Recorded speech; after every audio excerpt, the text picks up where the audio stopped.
Welcome to Social Zombies. Your friends want to eat your brains. Thanks for coming out. No, it's the last talk at DEFCON, so we appreciate it.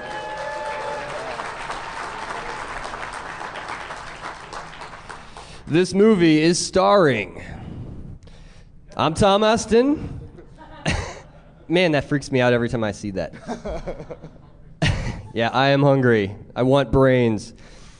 By day, I'm a penetration tester for a large Fortune 500 financial institution, and by night, I am a social media security researcher, co-host of the Security Justice podcast, and a blogger. And I also am a zombie, apparently. Yeah. We have photographic proof. That really scares me, this picture. Yeah. My wife loves this picture. So what you see here is truth in media news. You got zombies on TV, and they label them hackers. This is not photoshopped. At all. I'm Kevin Johnson. I work for InGuardians as a security consultant. I also teach the web penetration testing class for SANS, and I'm a nerd. I run more open source projects than anybody should have time for, and I don't sleep. Pretty much covers it. So real quick, I want to make sure that we are not these kind of zombies. Okay? Not zombie strippers at all. All clothes will remain on. Kevin's clothes will remain on the entire presentation. Totally. And mine too. Yes. Please. Yeah, sorry. And if any of you people were at the adult nightclubs in Vegas, if you saw this on stage, leave immediately. Or you better be packing a shotgun. Aim for the head. That is a health violation. You are right, sir. So we're here to talk about social networks, and social networks are the new hotness. Let's face it. Raise of hands. How many of their parents are on Facebook? Oh my God. How many of you are connected to your parents on Facebook? Block them immediately. Yeah, my mother came to me. She's like, Tom, I got this new Facebook account. I'm like, find out where the delete button is and remove it. Don't even go there. So it just goes to show everybody is using social networks, even your parents. Scary. So Facebook, right? This is the big daddy of them all. Facebook has 250 million users. That's a lot of freaking people to attack. Seriously. That is the purpose it really of Facebook, is. Right? Yeah. MySpace, the cesspool of the internet, or as I like to call, social geocities. Yeah. I mean, seriously, guys, it really is. 110 million users. That number is actually decreasing, believe it or not, because Facebook has just taken over. People are getting tased. A lot of us just want it to just go away altogether. So here it is, Twitter. Twitter is the fastest growing social network right now. It actually grew in 2008 by 752%. That's crazy. It's crazy. Just in June of 2009, 20 million visitors. And they estimate, because Twitter doesn't like to give out the numbers of accounts they have, but they're saying 50 million users. So that's still a lot of people, and that's growing every day. So interesting statistic here. This was a quote from a Nielsen online report, which was done in March of this year. And it says, basically, social networks and blogs are now the fourth most popular online activity, which is even ahead of personal email. So you think about that, and from an attack standpoint, you know how spam has always been the major problem, and attackers are going through email and things like that. Well, now this kind of shows the shift from email all the way to the social network attack platform, which is what we're going to talk about today. So, money, right? Social networks is all about money. We know they're all startups, right? And they really, you think about a startup and how do they make money? Well, they make money through a couple ways. It's basically the information that you share, right? Everything that you put up in your social network profile, whether it be Twitter, MySpace, Facebook, High Five, whatever it be, they take that information and they use that for targeted advertising. They also use it to sell to demographic info about you to third parties. All this is stated in their terms of service and privacy policies, which no one reads anyway, but you should. How many of you have read them? Really? How many of you read them before Facebook changed their profile about deleting the accounts? I thought so. 3, 4, okay. So, which leads us to trust, right? Social networks, it's all about trust. Trust really is everything. It's how social networks work. Without trust, there would be no social networks. Trust is important for a couple reasons. It's, well, first of all, the attackers love trust relationships because they like to exploit your friends because you trust your friends, and when you get a malicious link from your friend, you're just like, hey, it's from John. It looks kind of weird, but I trust him, so I'm going to click on it. With social networks, most people will tell you, I don't trust Facebook, I don't trust MySpace, but when you really talk to them, they take the trust from their friends and move it into that social network. So when they're sitting there in front of that screen and they see that link or they see that questionnaire, top 15 questions, right? Let me know about you. They're going to answer them. They're going to click them because that trust they have in the real world carries over. So let's talk about some fake profiles. So I spoke at Nauticon 6 this year, and we did a little game called Bot or Not, where you've heard of Hot or Not, right? Well, we did Bot or Not, and so here's some samples here. Obviously, this one right here, 0EPB4A, is a bot. It's pretty obvious. She's a hot chick, first of all, okay, because all bots are hot chicks. For some strange reason, I still haven't figured this out, but fake profiles, they just love to use hot chicks. We'll click them. We click them. Exactly. And she wants to sell you a free lap tow, and she's using a strange tiny URL. People click it, trust me.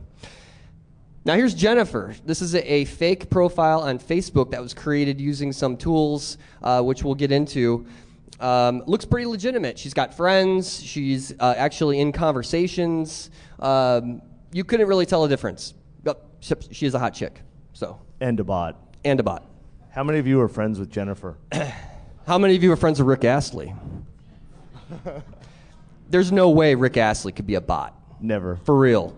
Way Can't too happen. trustworthy. Well, he is. I created real Rick Astley because I had the plan of Rick-rolling Twitter at one point. But it says he's real. He is. That is the real Rick Astley. Absolutely. This actually does not even violate Twitter's terms of service because you are allowed to create parody accounts. So the link to the website is actually Rick's real website, and I just pulled off information off of his website. So if anything, he got some publicity for his upcoming events. But what's interesting is when you start following people with Rick Astley using our bot, you get some interesting types of replies. No way this is the real Rick Astley. Website is too crap to be Rick Astley. There's no way. You get, assuming this is the real Rick Astley, claims to be the real deal. Maybe I'm getting Rickrolled. You might be. Someone said it was probably an ad-free porn site. Wouldn't that be cool?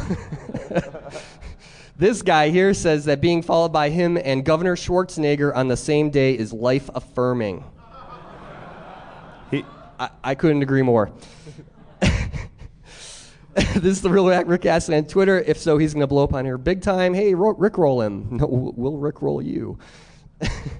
This is the best one. I'm so excited. My 80s heartthrob just found me and is following me. Rick Astley. I followed him back. Love him bunches. We're hoping not to break her heart by having her watch the video. Yeah. So what's the point, right? The point is that you can be anybody you want to be on a social network. There's no way to verify who you are on a social network. No authentication process. So you go up, want to be a celebrity, want to be a movie star, whoever you want to be. Just get a little creative, and you can do that. And then add some bots, scripts and software to that, and you have the potential for all kinds of interesting things. Privacy concerns. You're kidding me. There's privacy concerns with social networks? I'm not concerned. No, I'm not either.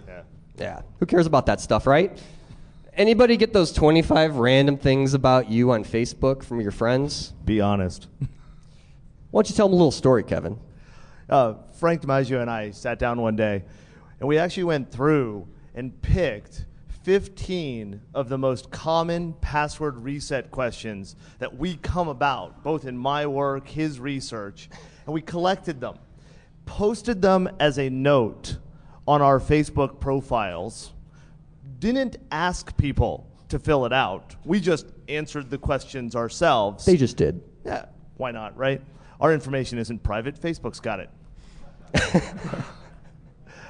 Before we knew it, hundreds of people had picked up this questionnaire themselves, copied it off of our profile or their friends' profiles, answered the questions, and then, of course, tagged their friends to answer the questions. Because really, if you're going to give out all your personal information, let your friend do it with you. Absolutely. Right? Now, the sad part about this is, if you look at my Facebook network, there are security professionals in my Facebook network who answered the question. There are help desk personnel, people who ask these questions every day to reset passwords. Some of them might be CISSPs. Oh no, I'll guarantee you they were CISSPs. And they answered the questions, and they spread it around. It actually got to the point where Frank and I sat down one day, and we're feeling guilty. It's like, well, do you want to notify these people they just screwed themselves? Nah. Yeah, it's amazing. So, corporate espionage, right? Because there's so much information out there on social networks, but companies are using social networks now. They're using Facebook, they're using Twitter, they're using all kinds of things. LinkedIn, and they're putting everything up there. This is a gold mine of information for an attacker or for the competition or anybody that wants to do some harm to a company. If you're doing a pen test and you're not looking at social network sites, fail. Absolutely. We regularly start a pen test with recon, right? Let's look around, see what information is leaking. LinkedIn, leaking, exactly. Leaked in should be what it's called. Leaked in, yeah, that's great. That's good. Yeah. Here's some screenshots of Bank of America on LinkedIn. I'm just picking on the biggest bank. But these guys, you can find everything just by going to the page on LinkedIn, current employees, former employees, their titles. There's some systems engineers in there, architects, security people. It's all in there, and these people are ripe for targeting. But Tom, it says right there, don't apply if you're not a current or former employee. Yeah. Right? I can't do that. I could get my account banned, and what would happen then? I have to create another account. Because the two people running that group know all, 87 bajillion people? Yeah, there's 9,000 people in that group. Exactly. Yeah. So what about default privacy settings? There's got to be some kind of security or privacy settings in these social networks, right? Well, there are in some, and they purposely bury them for various reasons. Like I said, going back to the fact that they want you to share as much information as possible. But Facebook is interesting. They actually have the best controls out of any social network, believe it or not. But do you know where they are? Do your friends and family, do you or they even care? Honestly. So what I did was I created a Facebook privacy and security guide late last year, and it just basically goes through what's the baseline for privacy settings in Facebook, and then you can change that based on your risk level and things like that. So we're probably going to be releasing a video pretty soon that's going to show a walkthrough very similar to this guide that you can download from a site I'll be talking about later. Security concerns. No security concerns either with social networks. That's crazy. Guess what, guys? Social networks are the #1 target right now for malware. Absolutely, hands down. That's where all the attackers are going because that's where the people are going. Spam, everything from, we've seen our web vulnerabilities, typical web vulnerabilities, cross-site scripting, CSRF, everything else. It's all out there. Interestingly enough, with disinformation, especially on Twitter, a recent example here at DEFCON. Yesterday, talking about the virus on the DEFCON CD. Somebody had tweeted that and said, this is confirmed. There is a virus on the CD on Twitter, and everybody's retweeting this, and a lot of people were believing that. And then there was a statement from Jeff Moss that said, there is no virus. Disinformation. and it spreads viral on Twitter. It's funny, though, how the confirmed not there doesn't spread as quickly. Right. Yeah. Yeah, exactly. So some recent examples here with Twitter. There was the don't click clickjacking attempt. You may remember that with the hidden iframe under the don't click button. You may have clicked on it. You may have clicked on it. Fairly harmless, but really just shows you how a worm can spread throughout Twitter. The other one is the Stalk Daily and or Mikey cross-site scripting, where there was no input validation in the location field on your profile. So if you had clicked on that link, it would add some nice JavaScript into your location profile, and then it would tweet on your behalf to go to Stalk Daily. And so would your friends. And all you had to do is look at somebody's profile. That's it. Here's my favorite one, KOOBFACE. So KOOBFACE is an interesting one. I like to call this like recycled exploits. KOOBFACE originally started on MySpace, then it moved to Facebook, and now we're seeing it on Twitter. It's going across different social networks, which is really interesting. Exploits trust, because when your friends click on the link, which looks like it's coming from one of your friends, there's a funny video posted about you, so haha, I'm going to go see this video of me and ask you to install a codec, which we know the codec is not really a codec. It's bad. I still can't get over that it's 2009. People still install codecs because people still do install codecs. The internet told me to. Yes. And so this is very effective. So when they install the codec, it takes over your computer, and then it starts logging into your social network sites, and then starts sending out these links to all your friends, and the cycle continues. So social network bots. So there's lots of ways that you can deliver malware and other kinds of things through social networks with bots. So we've got Twitter bots, right?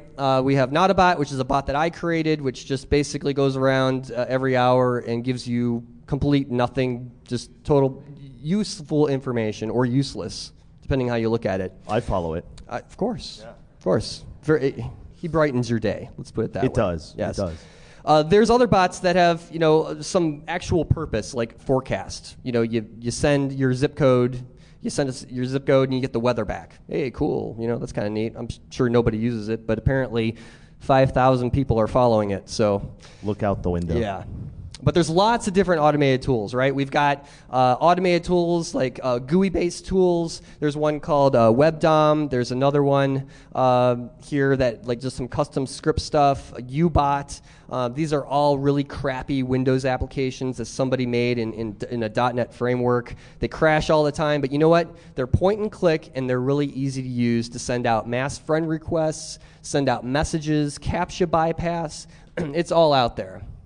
So if you don't want to download the free stuff, there's pay services too. So for $19.95, you can go to addnewfriends.com and get whatever you want. Send anything you want to your friends. There's lots of stuff out there, and there's a lot of money to be made by making bots and bot services. And what about botnets, right? This is the real cool stuff. So what about Facebook apps as bots? There was a researcher that created something called FaceBot, which was a proof of concept distributed denial of service Facebook app, so that if people installed this app, they would basically have a website targeted within the code, and at the same time, coordinated with whoever was controlling the app, it would do a basic distributed denial of service to a website. Pretty scary, especially if you had 5 million people installed it. The other one, which is actually kind of funny, in the news there was a developer who wrote a Facebook app, and it basically DDoSed himself. Yeah, because he wrote crappy code, which is another part of the problem, which Kevin will probably talk about. These guys don't know what they're doing when they're writing Facebook apps. Well, the biggest part of the problem there is, one, we can go without saying that most people who call themselves developers should be punched. Right? Security through pain. Yeah. Hello. Yeah. Yes, sometimes. I didn't say I was a good developer, though. So, but even when you've got developers who know what they're doing and know how to architect code securely, have you looked at the API documentation from Facebook and MySpace? As I've said many times before, I think the people who wrote it are on crack. It gives horrible examples. Most of the stuff it talks about either doesn't work or is insecure. They update the Facebook API faster than they update the documentation, and there's 87 billion tutorials floating on the internet that are better written but more incorrect.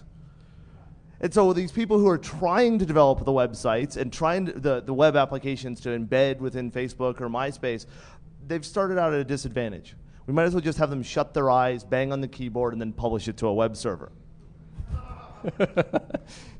So in terms of botnets, right, what if you had a bot that looked for commands on legitimate Twitter accounts and then takes action on a victim PC based on the command? So you're looking for a way to deliver malware or malicious payloads onto victims' PCs, kind of like IRC command and control, but let's do it over a social network, right? Nobody would want to do that. And no one would want to do that, right? Because everyone's using social networks. So at Nauticon, I released Robin Wood DigiNinja on Twitter. He created a bot called TwitterBot. And what TwitterBot does is the control piece is basically a bot that runs in Ruby on the victim machine, and it looks for commands. So in this example here, it's looking for commands from a Twitter account, and then the control portion will actually send a command to it. So you can see here, it's doing a simple ping. The bot sees the ping and then runs the ping on the machine.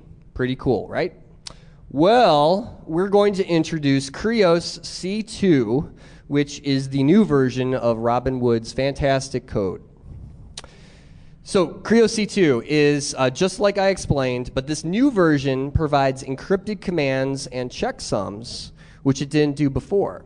So now when things are posted to Twitter from the bot, it's encrypted, and it looks just like kind of harmless gobbledygook, which is decrypted by the victim machine and run. So let's do a demo. So in the demo, what we're going to show you is, so it comes up. On the left, you have the TwitterBot code that's running looking for commands. So this is like the victim PC that it's installed. Looking for commands. So on the attacker, I'm going to send a language change command. So basically it's sending English commands like the original TwitterBot did, and now what it's doing is it's going to change that to the encrypted command. So here is the evil bot. This is the bot that I've configured to look for commands. It's changing the language. In a second here, you will see it change the language on the victim PC.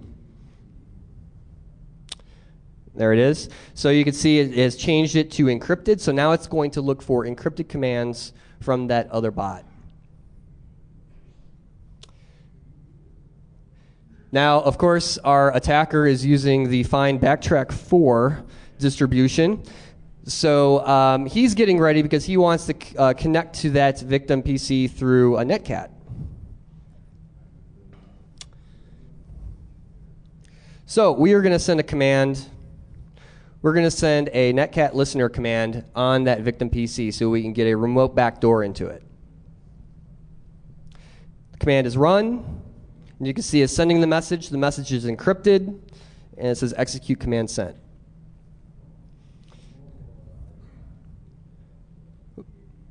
And there you have it. It processes the command, decrypts the message, checks the checksum, make sure it's the right one from the bot, and then executes the command. Go back to the Twitter page so you can see what the command looks like encrypted. While the bot continues to look for more commands. Refresh the page. And there it is. That's what it looks like on Twitter. And then as the attacker, I'm going to connect with netcat.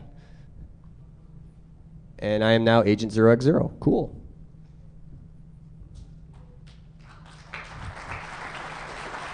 Remote backdoor through a social network. Pretty cool. So, now are you ready for the zombie attack? Yeah. So what we're going to start talking about is, up till now, the previous section with Krios, we're talking about the normal bots that people are used to, the things we've been talking about for years. Bots, new and cool newness. Hotness. Hotness, yeah. No, hotness is Facebook. It's all hotness. Yeah. Now we're going to start talking about browser-based bots, which is a place I love to play. Because our browsers, they hate us. You're kidding. No. Somebody needs to tell Germany that IE is a hacker tool. So it would work. So is knowing it's SCOTUS, by the way. But browsers are getting more feature-rich. We're demanding our browsers to do more. We're no longer happy with the gray background, the black text, and the blue links. I'm old.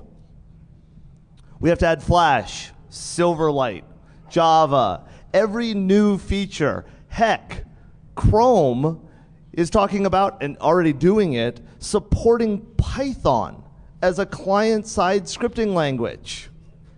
Lots of crack being smoked there. But, nothing can go wrong there. Yeah.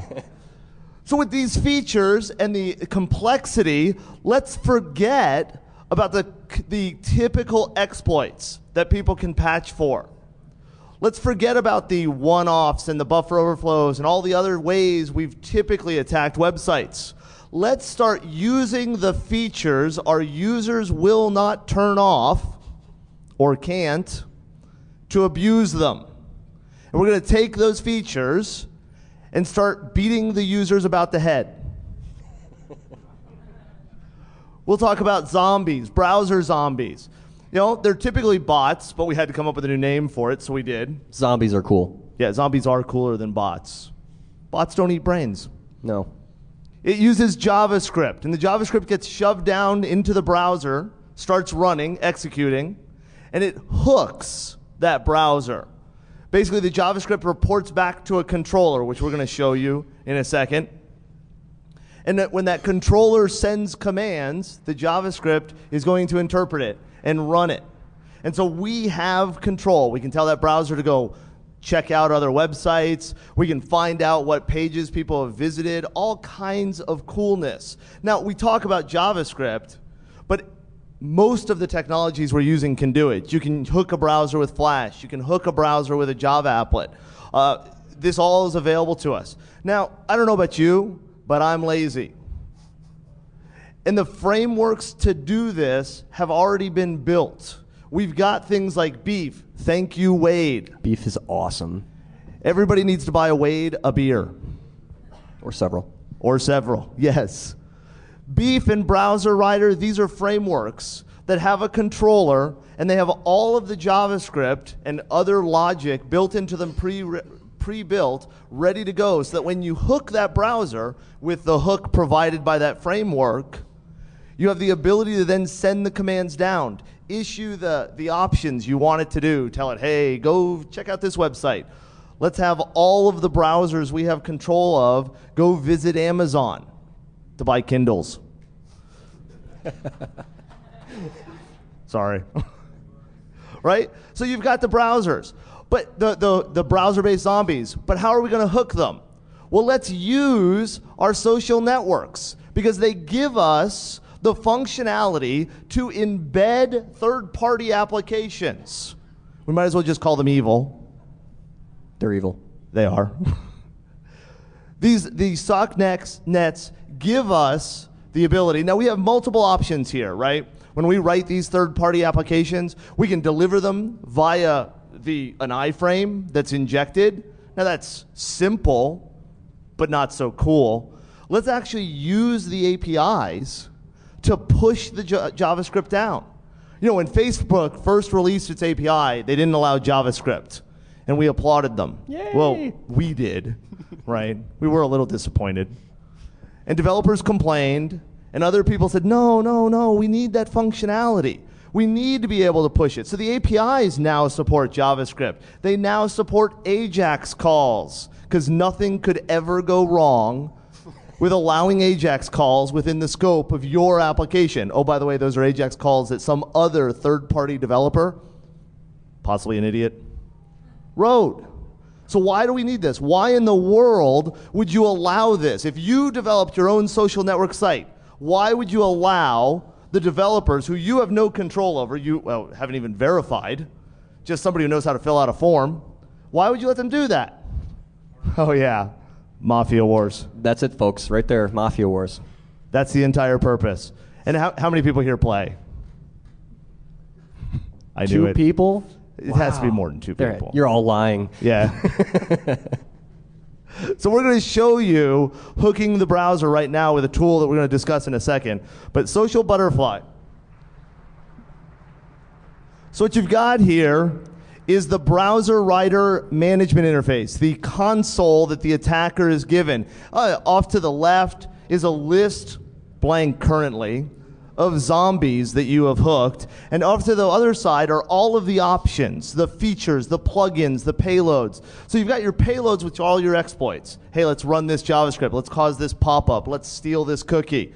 And then down below it, you have your payloads, which are similar to plugins, but they change when the attack launches. So that you can say, hey, only do this if the referrer is... and fill in the blank. So if you only want to grab people coming in from Facebook, or you only want to grab people coming in from MySpace.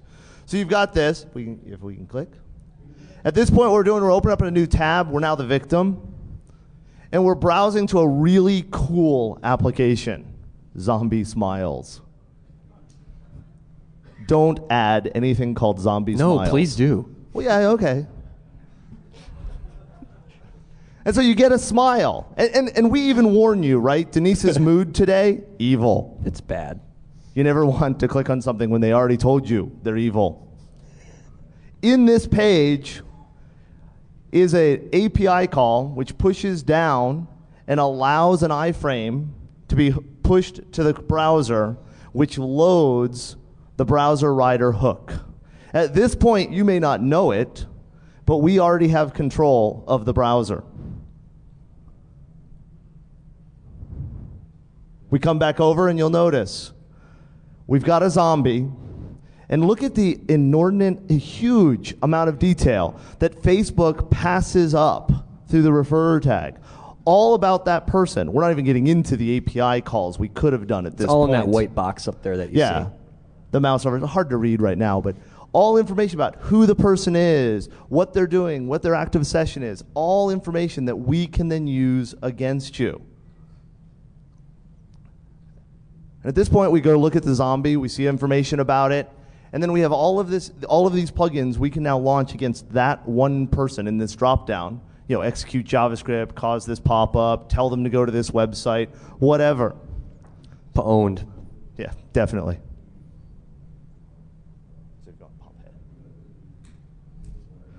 But let's go to something else, which I think is even more important. You know, it's kind of cool to hook browsers, right? I got control of your browser and have you go surf to websites and do whatever I want. But I don't know about you, but in my opinion, information is king. As a penetration tester, the more information I have about your company, the more information I have about you, the better it is that I can attack you. We do it constantly. We go out to social network sites, we pull information about people who say they work there, and then use that to reset their password by answering their secret questions. Or we do social engineering attacks. And we take complete control of these networks. But the problem we run into is that's all client side. We're limited to what we can see and what we can crawl and what we can parse from that side. So let's move into server-side information collection, right? Oh, I've got the control in my hand. I'm sitting here holding it. So this information can give us access, right? And social networks, as we've already talked about and you already know, is littered with this information. And I will tell you that as somebody who has manually parsed through thousands of MySpace pages. Because you wanted to? No. If I see another middle-class emo kid complaining about his parents not buying him a Porsche. They're all over the place. So why don't we connect it together, right? How? Third-party apps. It's a theme there, right? For the win. Anytime somebody comes to you and says, hey, let's add third-party apps capability to our website, throat punch them. Several times. Yeah, the first time doesn't work, do it again. No. Third-party apps have access to everything, all of your information. You get that little invite, right? You've had a pillow thrown at you. Do you want to throw it back? No. I'm 36. I haven't thrown a pillow in years. Okay, not true. Liar. Once the user says yes, and how many users do you know won't say yes? They always say yes. Hey, yes, it's so nice. You got to be friendly. That's what my parents taught me. Of course. Right. Once that user says yes, you have access to it, not their information. Not only do you have access to their information, you have access to portions of their friends' information. Even better. Oh, yeah. Let's start building maps of who's related to who and who knows each other and who works at the same company. Right? And we have all this information coming in. Not only that, but in certain social networks, we also have the ability to ask the user, hey, do you mind giving us, I don't know, extended permissions? So for example, we can send you an email, because you want an email from my app, right? So we can use that, right? Because as penetration testers, we try to follow the terms of service, which, by the way, so far, in our reading and our lawyers' readings, we're following the TOS. And so like all the data we collect, we're not storing anything that's marked unstorable, right? The terms of service says we can only store this information for 24 hours. Okay, I'll only store it for 24 hours.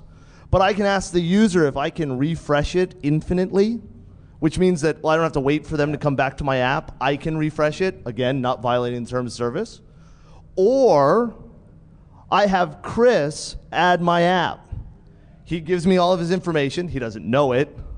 And then I get Chris to convince one of his friends to add my app. Well, when he adds my app, I send an email back to Chris saying, hey, Brenna just added this application. Why don't you come back and see what she did? They come back, I get their information again. All through a third-party application. These APIs win for us. Every time. I've told people a long time, when a penetration tester tells you they love something, get it off your network. Quickly. I love SharePoint. SharePoint for the win. So both MySpace and Facebook provide a server-side API. Now, we want to be very clear here, right? We've already talked about the Twitter API, but that's a client API. So far, Twitter has resisted all siren calls of adding third-party server-side apps. Thank you, Twitter. God help us if they do. Oh, yeah. Yeah, yet, right? Yep. These APIs provide us this access that we want. Not only do they provide us the access, but the application that we write runs on an attacker-controlled server. Nothing wrong with that, right? Which means that our application can actually be the back end for both MySpace and Facebook, which means we're able to collect data from both. And there is the potential, no potential there actually, it's actually working, to kind of cross that privacy line. We see MySpace, we see Facebook, your information in both, and we can tie them together, right? And we're allowed to connect these different users based on their friends, based on the groups they're in, based on the favorites. I'm a fan of sleeping in, whatever. Those damn quizzes. I know, those damn quizzes. Stop the quizzes, Facebook. Just stop it. How well do you know? So let's go and actually get a piece of software. We've written an app called Social Butterfly. I'd like to apologize now, I'm not allowed to release the code. But if I can write it, anybody can write it, right? I'm the lowest bar at developer skill. So Social Butterfly is a third-party app. It runs on the attacker-controlled server, read mine, right? And it collects this data and it just puts itself out there as different applications. Zombie Smiles being the one we've talked about today, which, by the way, has been turned off by me. It's out there somewhere. That's right. Now, this collects all that data we've been talking about. It's what fronts, well, back ends, for all the social networks that apply it. Now, the one that we've not yet been able to get to, which is nice, LinkedIn. Because LinkedIn verifies the developers of their third-party apps and actually vets them. They're one of the only ones that do that, by the way. They're the only one I know about. You can pay Facebook $300 some to give you a nice little seal, kind of like the Hacker Safe. Hacker Safe, yeah, on your app. But you know they don't check the code. And even if they did, they checked the code when they verified it, but the code runs on my server. Yep, I can modify that whenever I want. Anytime. There is a fine line that you're running at this point between violating the TOS and not violating the TOS. My recommendation, don't violate the TOS. Right? So that's Social Butterfly. It simply runs in the back. But is all hope lost? Yes. I think it is. Okay, There's we're been done. a zombie invasion, and we're all going to die. So, Board up the Windows. So You run Windows? Yeah.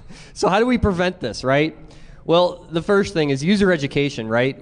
I mean, this is the hardest part. I mean, everything starts with the user, and is the basis for most of these problems that we're seeing. So, users aren't going to listen to us, but we have to try. We have to do something. We have to educate them. We have to teach them through videos, through guides, websites, just talking to them. We've got to do something. And also, like Kevin mentioned, these opt-in developer models. Yeah, have the social networks verify the code. Have them actually verify that the developer is doing the right thing. Have them fix their documentation. I hate to say it, but do something a little more like LinkedIn, which is a start. It's not perfect, but it's a start. And also controlling API usage, spam throttling, better account verification. I mean, the list could go on. This is just a sample, but these are some things that the social network themselves could do. Remove the support for JavaScript in third-party apps. Yeah, that alone. So, more information. Creo C2 can be downloaded right now from digininja.org. Fantastic website. Robin Wood is a fantastic developer who writes all kinds of great tools. So I highly, highly recommend you check that out. He's also the creator of Yasiger, which runs on the Fawn wireless router. So if you're into wireless stuff, check that out as well. I mentioned a website earlier that I launched a couple days ago. It's called socialmediasecurity.com. And what this is it's a central source for news, vulnerabilities, exploits, all kinds of stuff with social media, not just Twitter, Facebook, but all kinds of other social media sites.